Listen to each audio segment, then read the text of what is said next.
Kayanu, Pachera Ni Hao, Chunishume, Washpale, Ohio Gonzaimas, Gutamogan, Ola, Boyo, Privyat, Kaifahal, Halishuma Chatore, Ahlan Vasal Maraba, Buna, Mucho, Gracias, Fabi, Bali Kareaya, Host Galin and I say, Huyamora, Chibato, Chi, Haljut, Kalimera, Herutan, and welcome to everybody who's tuned into PT World and are watching World this morning. Ladies and gentlemen, Rabbik Fir Warham Wanta Khairu Rahimin, because it happens to be the first ever Ashra of the holy month of Ramadan. With me, I'm very lucky that I've been joined by my very amazing, well-learned colleague who happens to be Miss Hajar Satti. I happen to be Shahzad Hassan Khan, and we hope and pray that everybody out there is doing wonderfully well and that you're ready to kickstart your day with us. But obviously, certainly, I think Hajar, you know, wherever or whenever we say that, you know, that you're ready to kickstart your day, these days, the days are starting really very early. I mean, obviously at the Sahur time. So for everybody who's been up, who's been praying, please make sure that you remember us and our entire team, our families in your prayers. But first things first, hello Hajar. How are you feeling today? Assalamu alaikum. Thank you so much. Jazakallah khair. Ramadan Mubarak to you and everyone out there once again. And obviously, as you mentioned, Ramadan has its own vibe. It has its own spirit, and we can feel it, especially because our day starts really early on with the Sahur, and then afterwards, and we see that people are going to their workplaces or students are going to their schools or universities or whatever the particular educational institutes. But once again, obviously, it's a beautiful month, and we can observe and see and feel the altruistic spirit of this particular month, and we hope and pray that inshallah Allah gives us that much of the courage and zeal that we are able to transmute all of those good deeds that we acquire in this particular month into the entire year. So they should not be restricted to this particular month, but obviously this month prepares us because our deeds, our good deeds are amplified a lot, and Allah subhanahu wa ta'ala is taking stock of everything that we are doing, and obviously good deeds are multiplied manyfold. Exactly, which is why, you know, ladies and gentlemen, every single day, you know, whenever we are over here on the morning show, you know, we have started this thing that we are going to ask you a question. Yes. So the question of the day. Yesterday, Hajra, we asked a very simple question, and the question was, which you were supposed to answer on our Twitter handle, VJ Shahzad Khan, or Hajar's Twitter handle as well. So, ladies and gentlemen, the question was, where was the Quran revealed first? You know, so this was a very simple answer. I think each and every Muslim out there would know that as well. But ladies and gentlemen, imagine that, you know, that for all the answers that we have gotten on our Twitter handle, there's this one particular person who's actually topped the list as well, and that happens to be Aleha. So, Madam Aleha, you know, congratulations to you for actually guessing it right as well. And obviously, ladies and gentlemen, it was the cave Hira in Makkah, and where it was revealed as well. But before we move on towards the next question, okay, Hajar, what do you think needs to be the line of questions for the next coming days as well? Today's question, we have it with us, but what do you think needs to be the line? Ke hum yaar is tarah ka sawal poochte hain. I think it generally should relate to the way, I mean, the Ramadan is coming, and obviously the questions that are related to our Islamic history and our Islamic knowledge, and we talk about it again and again on our set and our show, that there is a need that we need to revert back to those prophetic era, the prophetic model, and our team tries its best to make sure that we are doing, or making sure that we are doing our part when we talk about, you know, Islamic history, when we talk about the Islamic knowledge, and particularly the knowledge in Islam is described as the ilm, right? So that ilm should be revived back, it should be talked about, and those narratives should be kept alive, because obviously when we are connected to our roots, when we are connected to that prophetic model, to that prophetic era, this is how we are going to be the best version of ourselves. Exactly, right? And that's exactly what we want. So before we move on towards the question, there's a very interesting story. Just yesterday this happened to me, and that is, I was somewhere doing a voiceover, you know, for an NGO, and I was coming back, and, you know, while I was on my way, this is something, Hajar, that I realized. I was like, okay, let me listen to some music. And I was like, no, it's Ramadan, you know, let's not listen to some music, let's listen to some stories from the life of prophets, you know. And this is exactly which I was typing, and all of a sudden one of my friends started calling, and I was like, mujhe nahi lagta Ramzan mein shaitan band ho rahe hain. You know, this is something which I wanted to learn, and since you called, and it was good of him that he put down the phone, and I was able to do that. So thank you so much for recommending. But ladies and gentlemen, let's take a good look at what is the question for today. Here you go, on your screens in 5, 4, 3, 2, 1. Well, there it is. On which night was the Quran first revealed? Okay, so it's a very catchy question, ladies and gentlemen. What you really need to kind of keep in your mind is, on which night was the Quran first revealed, is something that we are asking you today as well. Please make sure that you write to us on our Twitter handles. My Twitter handle happens to be VJSHAZADKHAN. What about you, Hajra? HAJJRASATTI Hajra sir. So please make sure that you get to us as well. But now coming back to what are we talking about? So it's Deen and Right. Dunya together, and that's exactly what we want over here. Making sure that we are out there for the people, for the community, and for the society, which is why today. Right. So today happens to be the World Kidney Day, and obviously when we talk about the ailments and when we talk about the correcting our physical health, our mental health, our spiritual health, we are going to talk about our spiritual health. But first of all, we are going to focus on particularly on our what do you call it, the physical health, because obviously it's important. So when we talk about the World Kidney Day, the theme of the World Kidney Day is kidney health for all, advancing equitable access to care. And kidneys play a very important part, and it's a very important organ because they flush out all of those toxins and they also cleanse our blood and make sure that we are healthy. But obviously we are the lay person and we don't know much about it, how to make sure that we need to have a good and healthy kidneys, what sort of food should we eat, what sort of food should we avoid for having a good kidney health. We have the experts in our studio who are going to shed light on the kidney health in particular. And I would also like to talk about one particular habit which is very pertinent and you will find it across the world. What is that? That is of smoking, right? And how smoking is injurious to our health and especially to the kidneys health, right? So without any further ado, we are very glad that we have been joined by the Chief Academic Officer, World Kidney Academy, and he also happens to be the head of the nephrology, Professor K.H. Mustafa Qadri. Assalamu alaikum, sir. Thank you so much for coming to our show. Thank you. So wonderful to have you over here. Thank you so much for joining us. And alongside Qadri Sahab, ladies and gentlemen, we're very lucky that we've been joined by the President, Pakistan Society of Nephrology, Head of KRL Department of Nephrology as well, and he happens to be Dr. Zahid Nabi Sahab. Hello, sir. Assalamu alaikum. Good morning. How are you? Fine. How's the fast going so far? Alhamdulillah. Well, I think it's fantastic to have you guys I think over here. and you did a very nice job bringing up the fast and fasting month because it's Ramadan, Dr. Saab, and just explain us that how this month is beneficial for having a good kidney, right? So what sort of good daycare routine we need to have in order to have a beneficial kidney? Yes, I think, putting everything in perspective, Ramadan obviously controls and basically sets out the tone for how we should be practicing our lives and our health throughout the year. So one of the things, obviously, when you have these long fasts, which evidence has also shown that intermittent fasting is so beneficial to your health in every way.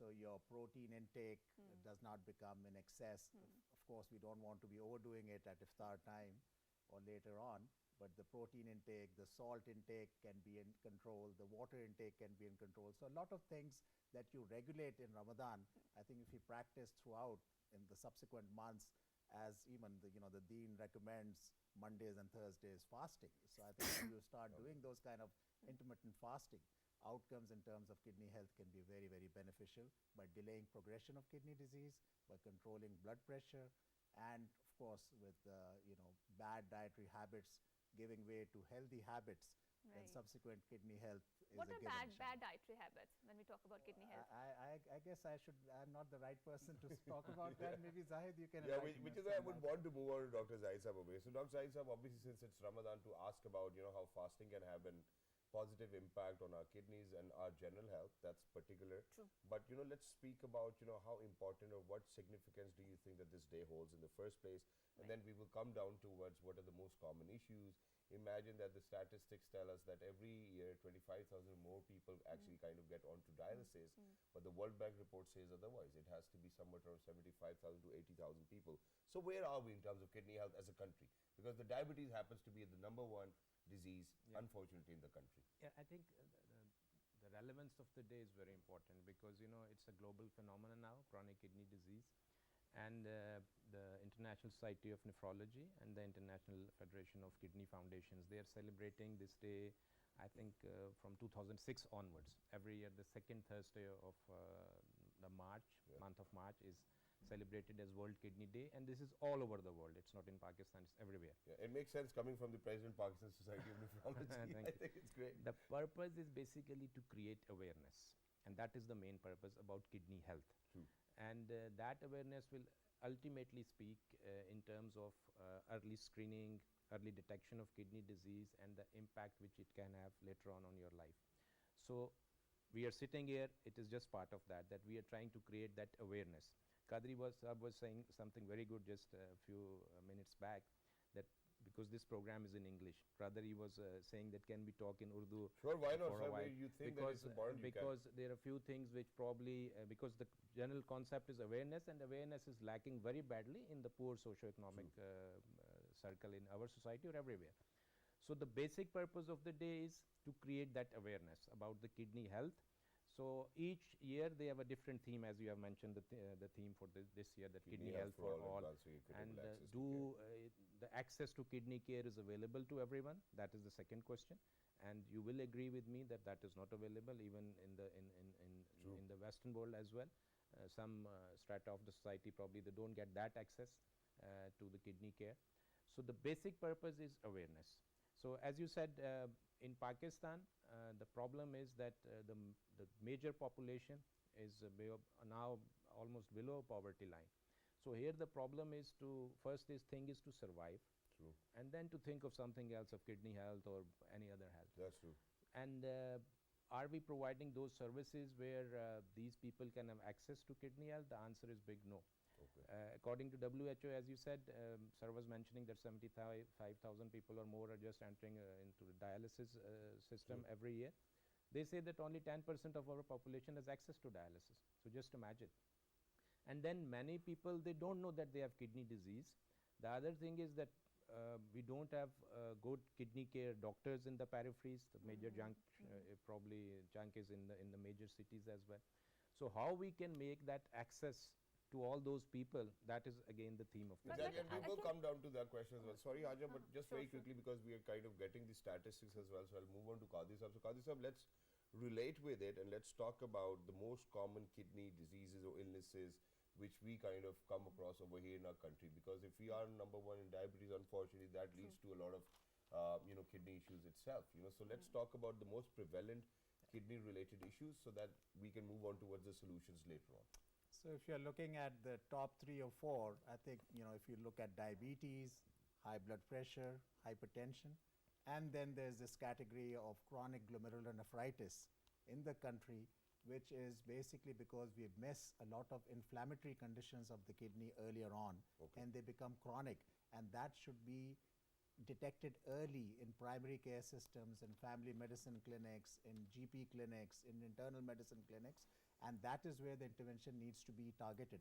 But if we simply take care of our diabetes well and our high blood pressure well, with good blood pressure control, good sugar control, and avoiding toxic medications which hurt the kidney, good dietary habits, protein restriction, a lot of the problems can be solved simply by focusing on early detection and management of diabetic related kidney disease and high blood pressure related kidney disease, and any condition which presents with protein in the urine or blood in the urine, that needs to be investigated early on. And anytime somebody's creatinine is screened initially, Pakistan's normal creatinine for men is around 0.7 to 1 milligrams per deciliter, and a lot of the labs still say it's 1.2 is normal, and that can be very misleading for people at different age groups. Similarly, Pakistan's women, their creatinine should be within the range of 0.7 to 0.9 maximum. So somebody who is 1 is not normal, but a lot of people, 8 out of 10 people are walking out there with no awareness that they have some form of chronic kidney disease, and that's a tragedy, because at the other end of the spectrum, there's dialysis, more than 100,000 rupees cost a month, transplantation, 25-30 lakh rupees initially, 35 lakhs, and then maintaining, with the immunosuppression, all the costs associated with that. We need to work on the other end. The tertiary and quaternary is way too late for a country like Pakistan, and we need to focus on the primary preventive aspects. Dr. Zaid Sahab, now let's have this conversation, because you said something and I would like to build further that conversation on that. And you said that people do not have access to good maybe kidney doctors, especially who are living in the peripheries or in the rural areas particularly, right? And so what makes you think that, or what are the statistics, and as someone who's an expert in this particular field, what are the vulnerable groups in Pakistan that are more at risk with this particular kidney issues, and how we can resolve them and make it more accessible or make their access towards the kidney health more wise and universal in this I think that particular. is a very good question. The first part is that who is vulnerable, Right. right? So So I think the purpose of this celebrating World Kidney Day is Yes. to that this information should be relayed to the general masses. True. So if, as Dr. Kadri has just mentioned, if you are diabetic, you are high risk for kidney disease. If you're obese, I was myself, if sir will agree, that there's the chance of kidney disease is around 83% if you're obese. That's very staggering, right? Yeah, that's very staggering. And then if you have history of kidney stones, you are vulnerable. You are hypertensive, you are vulnerable. Right. In your family, if there is a genetic disease, then you are vulnerable. So I think as a person, you should know that you are vulnerable for kidney disease or no, and then you should take care of it. Right. And screening is very simple, and it's not very costly business as well. Right. You just do one urine analysis. That can tell you the major information if something is going on wrong in the Is there a kidney. particular age group in which we need to have the screenings, for example, after 40s or 50s? What do you recommend? Yeah, it all depends, you know. For example, if you have a genetic disease, a family disease, Right. people come across one brother has chronic kidney disease, then I won't say that you wait for 40 years or 50 years, then you Right. have to check at an earlier stage. Okay. But for example, if you are diabetic and 10 years down the road, you have never checked your kidney functions, so this means that you are missing something which is very important. Right. So if you are vulnerable, you should be very careful. The other problem is, you know, in the peripheries, even the health professionals, they are not very well aware of Yes. these simple things. Yeah. Urine analysis, people think that it is just this test has no Basic value. test, yeah. Though it is a very basic test which gives you very relevant information about the kidney disease. Right. So to create awareness among the masses, yes, fine, but the health professional as well. GP level, where most of the patient goes and the disease can be detected very early there through simple tests. So that is lacking in our country. So I think by creating awareness, we have to have programs like this through media. The screening programs can be conducted to detect the disease early. The problem is what? Australia is spending $12 billion on kidney disease. $12 billion per year. Huge amount, yeah. You know, America, $48 billion. So हमारे तो reserves नहीं है sir. Yes, $48 billion they are spending. So now imagine, we, as sir mentioned, and Shahzad also, that diabetes is the major, now we are I think among the top 3 in prevalence. Yes. So every diabetic, if he is not controlling his blood sugar very well, after 10 years he is going to suffer from kidney disease.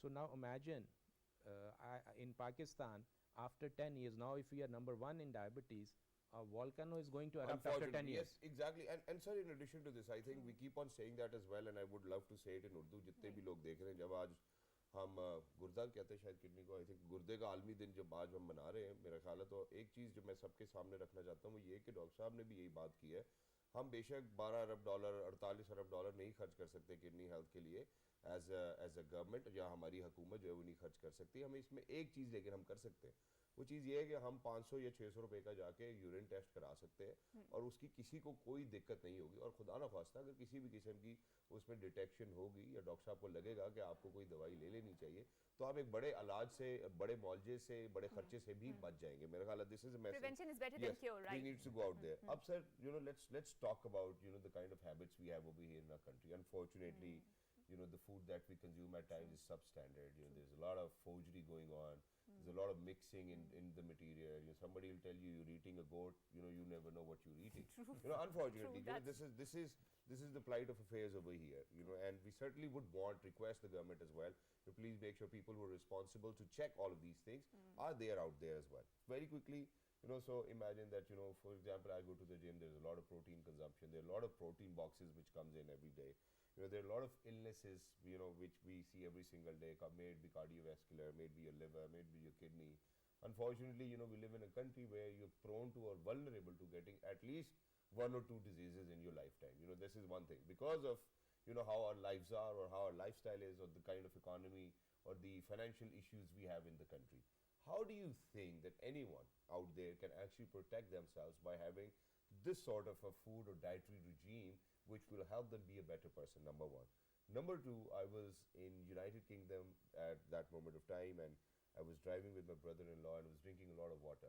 My brother-in-law told me that even drinking a lot of water is not healthy for your kidneys. So let's talk about both of these things. So yeah, I think you've touched a very important point, because when you're talking about water, let me start with the water Sure. first.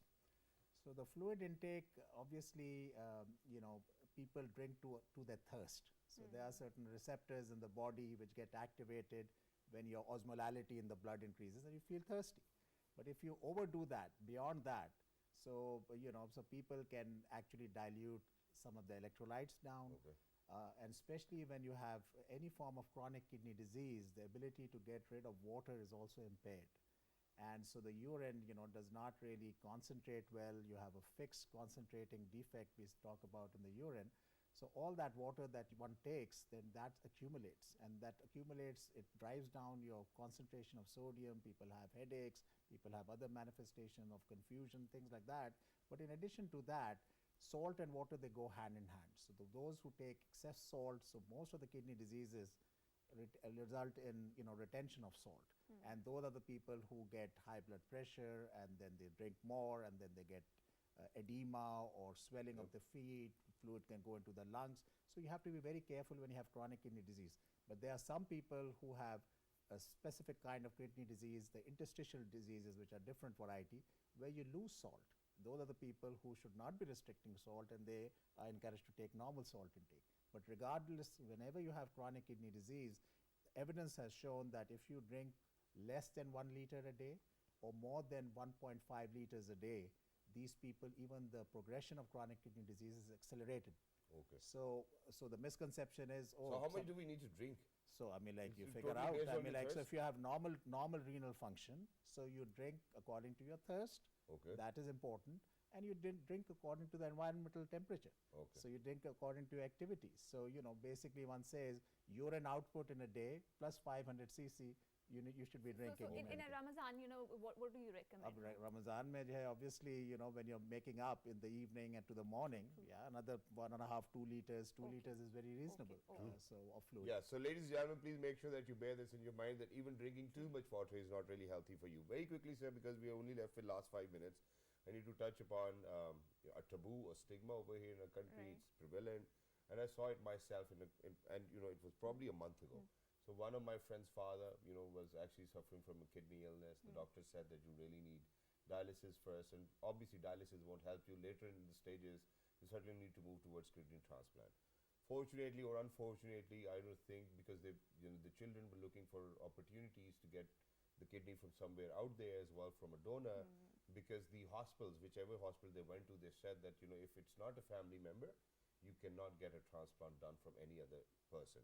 Now, for anybody to kind of have a match or not, I don't know what the dynamics are, but do you think that this practice needs to change, that for somebody who can actually afford a transplant can actually get it from a donor? It does not really matter whether a family member or not. And also, Dr. Saab, let's, because of the paucity of the time, quickly explore the intersection of smoking with the kidney diseases and how it is fatal to the kidney health. Yeah, smoking, you should not smoke, simply. Yeah, that's it. No one should smoke, because it's not At only all. the kidney disease, it's your heart, it's your lung, the risk of cancers. So I think smoking, there is no question about, there should be no smoking. True, Yeah. true. If it is kidney or if it is Any other anything else, organ, any yes. other. About transplant, the problem here in Pakistan is that the law of the land is not according to the ground realities. True. In the West, the transplant is either living related, where any person from the family donates. It's a cadaver transplant program, which is where those patients who are in any hospital, they have brain death or they die suddenly, their organs can be transported and then transplanted. So, and then there is a paired exchange program, where what happens that if you don't have a match donor, so then someone else can donate to you and your donor can donate to someone else. True. So that circle goes on. So it's a very good way of overcoming the organ shortage. So in Pakistan, you imagine, and then is altruistic transplant. In UK, I think if you just show that you're a friend of someone for 2 weeks, you can donate. Okay. So in Pakistan, there is no cadaver transplant program. There is no altruistic transplant program per se. There is no paired exchange program. So huge organ shortage. True. So that organ shortage will ultimately end up that you need a kidney and no one in the And family there'll is be a there to black give market you. out there then. Yes. That's very So flourishing, that right? automatically you are being pushed to go to the black market. True. Automatic. And then poverty. People course. are there who are in dire situations. They want to survive, and for that they get exploited. True. So I think our law needs to be changed according to the ground realities, like Iranian model. If you say in Iran there is no waiting list for transplants, because the government supports that in a way that their regulatory authority is actually registering those donors and recipients, those who want to donate. And then there is obviously some sort of financial gain as well, but that is under the cover, under the umbrella of that regulatory authority. There is no exploitation up to that extent. Wow. So our law needs to be changed, because these non-related transplants are done every year. One of my patient, he had a transplant on a dining table in Mirpur, Azad, Kashmir. Sorry to say. Oh my God. Yeah. And it was the same place where the poor girl died of late Umar Sharif. The same area. So imagine now, because people, they don't have access, good hospitals, they will not give them any facility for transplant of non-related, then they will go to the open market and to the mafias. And then obviously they will fall in their hands as well. But thank you so much, gentlemen, Thank for you so being with much. us. Lovely to be in Thank you so conversation much. with Thank you. you so much Thank you for very having much. us. Raise awareness about Right. such an important organ which you get two, ladies and gentlemen, in your body. True. And it's your responsibility to protect it at all costs as well. And I think that the message is simple today, and that is just go for a screening. Just a simple urine test can actually save your millions of rupees. It can save you, your health. True. And for you to be out there for your children, I think is of utmost importance as well. True. So just one simple basic test and your diet will actually kind of make you be a healthy being as well. With that, we're actually heading out towards a short break. Once we guys will come back, Haja, every now and then, Right. we actually talk about, or whenever I pray to Allah Almighty, or for anybody, I will Right. be Allah Pak aap humse razi ho jaye. This is one thing that we would always pray for. Obviously, when we speak about such activities where we are like into humanitarian activity, where we are into philanthropic activities, certainly looks like, it feels like as if Allah is being razi with us. But how do we actually do that is something we'll be asking in the next segment. Don't go anywhere. We'll be right back. Good morning.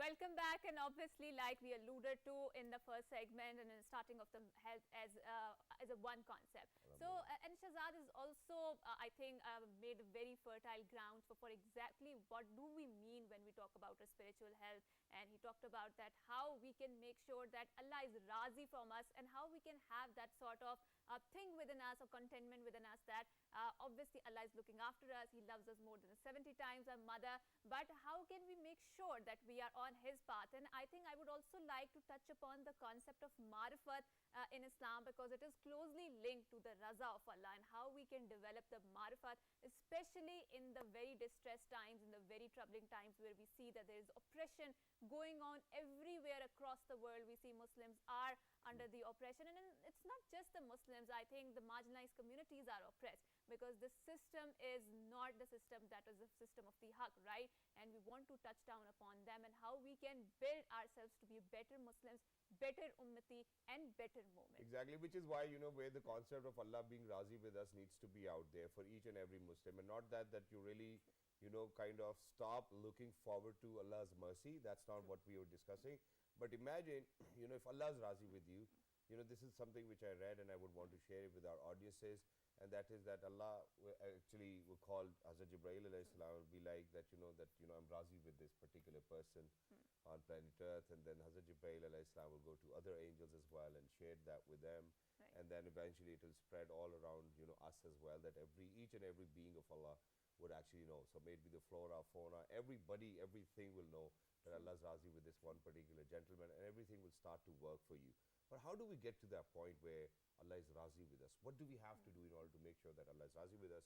To speak about it, ladies and gentlemen, we're very lucky that one of my favorite religious scholars happen to be over here. He happens to be a chartered accountant, but he's got a lot of mutala, in religion as well. We're very lucky that we've been joined by Mr. Imran Sandhu Sahab. Assalamu alaikum wa rahmatullahi wa barakatuh. Walaikum salam wa rahmatullah. Thank you so much, sir, for joining us. Wonderful to have you. Alhamdulillah.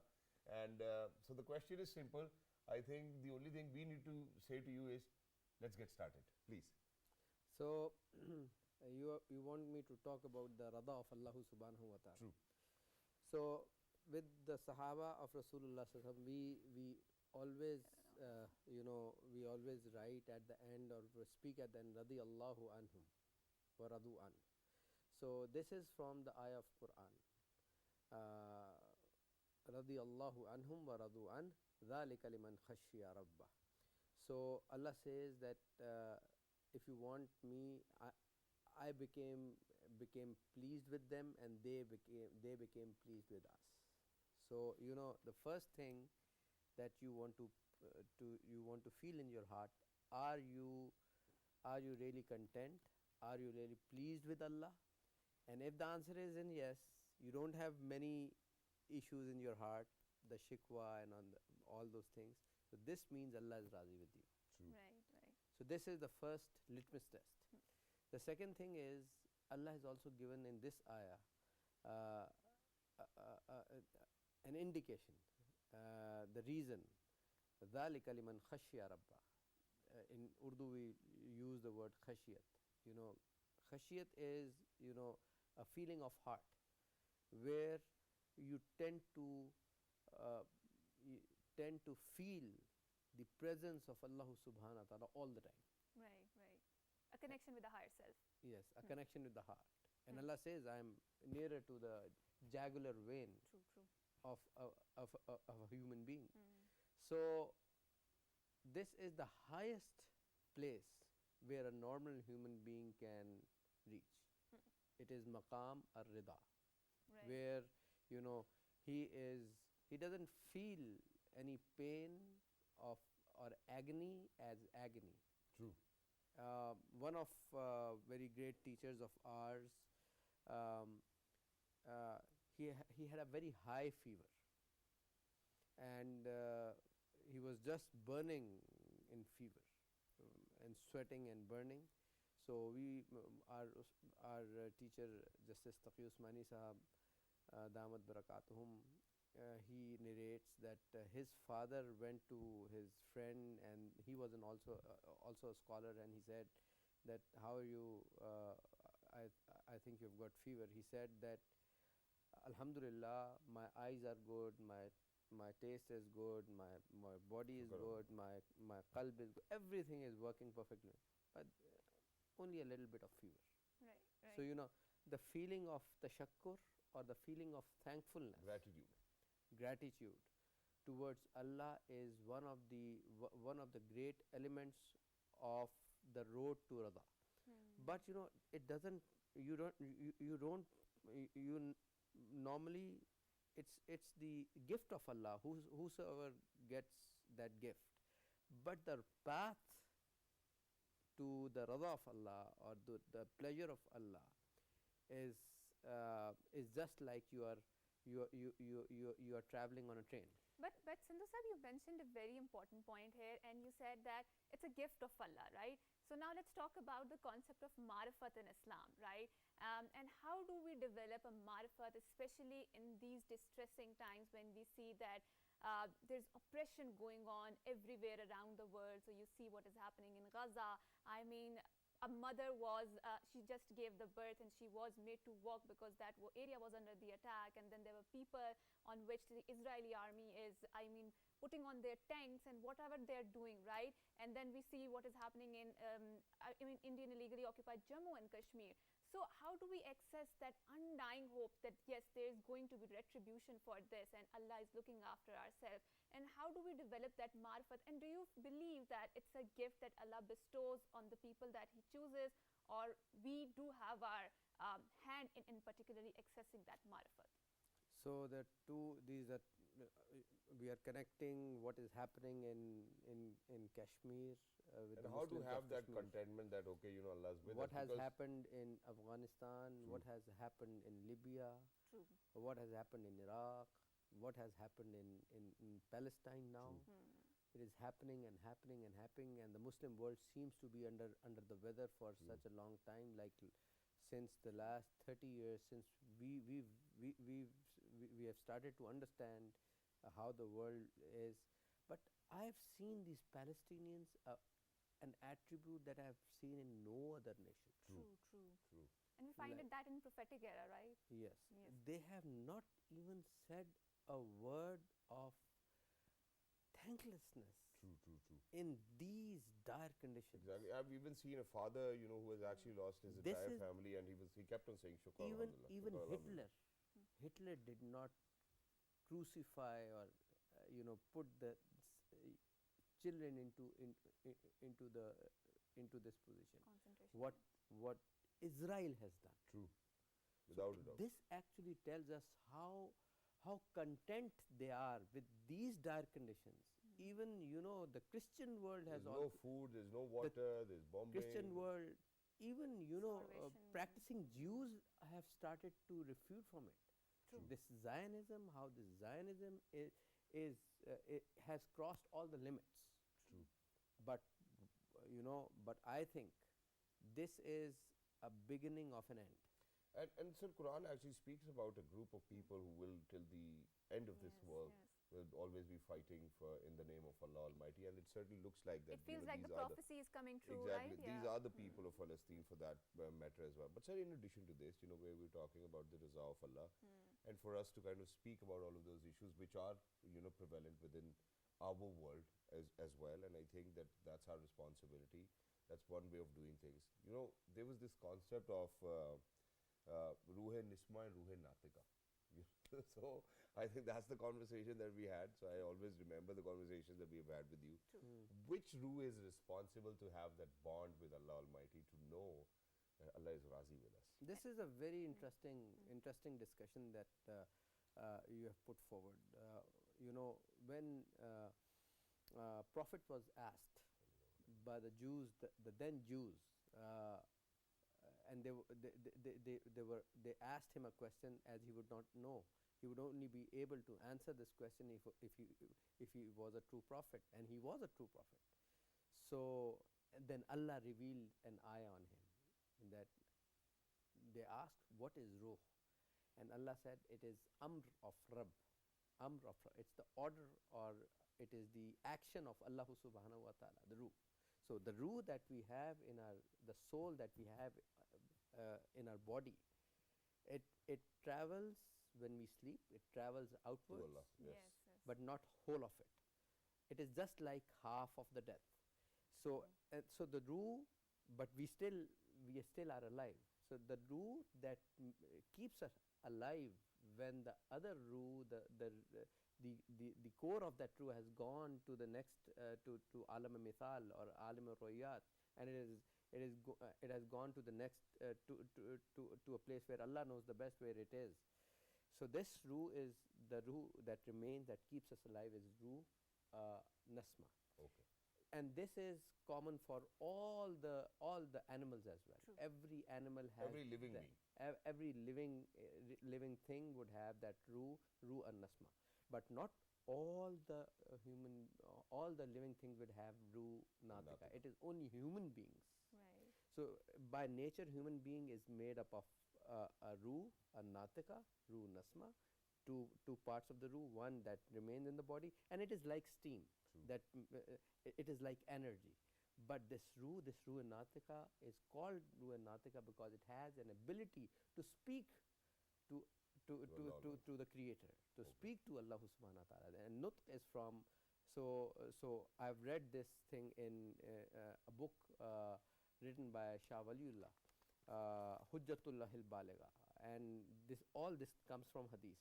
So he writes in his book that the previous nations were not given this much of a knowledge about ruh as the last ummah of the Prophet. So when you start training this ruh natika to speak to Allah through Quran, by reciting Quran, by studying the hadith, the personality of the Prophet sallallahu alaihi wasallam, and absorbing his personality into our personality, this is where your intellect starts submitting.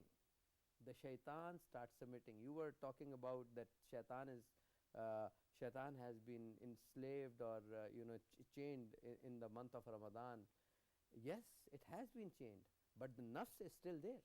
True. So he has for the Polluted the nafs so much. for 11 months he has trained our nafs. So the momentum is there. We have to very quickly come to stop that momentum. True. And this is a race against time. This month it is a race to get forgiveness, to do action, and there are two, Detox. yes, detox. spiritual detox, True. as well as intellectual detox, as well as bodily detox. You know, if you stop your body by refraining from eating for 16 hours, 17 hours, 18 hours, 12, 14 hours, 13 hours, so the body detoxes. True. Similarly, when the bodily side detoxes, the intellectual side needs Detox. also. So if you are refraining from all the halal, you should also refrain from all the haram. But Sandhu Sahib, I would also like you to please quickly touch on the concept of the marifat because of the paucity of the time, because the concept is so much enticing. And do we have a hand in having that marifat, or is it the gift of Allah subhanahu wa ta'ala and he chooses the people on which he wants to bestow this beautiful So concept? this is one of the goals. This marifat of Allah is one of the goals. Right, Similarly, ibadat of Allah is one of the goals, right, big goals. right. But what is the substance? This is the form. Marifat is a form Okay. that you start recognizing Allah. Similarly, ibadah is also one of the goals. But there is an interesting quotation by some great Sufi, and he says, Shaitan had the marifat of Allah. He had the ibadat of Allah. Right. And he had the most knowledge. Hmm. But these three things could not save him. Why? He was Arif, he was Abid, and he was Alim. Three things at the same time. He ascended to a level where he became the head of the Malaika as well. Yes, yes. But Iblis. yet he did not bow down towards Adam alayhi salam. Why? Because he was not the ashiq of Allah.